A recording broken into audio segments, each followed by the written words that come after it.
也居然變心，不敢要承認我像往日我恨透的罪人。當初的我為了你，為滿着好友，日夜怪你愛不夠，還驚你風流，然後到我內疚，任旁人來認透，恨你沒有問情又便放我走，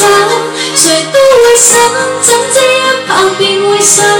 怪我自己作反，明明我不應再揀，足跡怎可以貪，給拋棄亦已很慣，不慣去承認自私，以情變愛太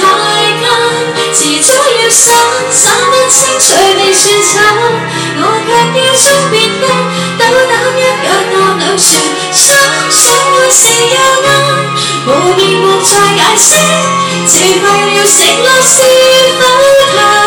斗膽？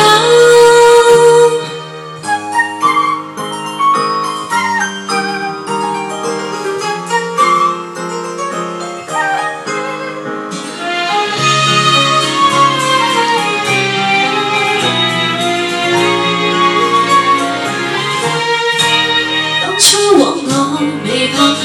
曾這樣廣告，愛與那些女主角，遲早夜中和。誰料那個是我，又能如何恨我？沒法面對自我，其實最痛楚。誰都會想，怎知一拍便會散，怪我自己作反，明明我不應再揀，足跡怎可以貪，給拋棄亦已很慣。不慣去承認自私，以情變愛太艱，遲早要散，散不清除未算慘，我卻要將變間，斗膽一腳踏兩船，想想愛是又啱，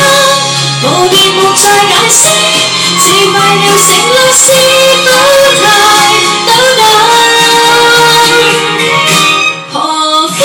再自勉最慘？你當我搗蛋，誓要去，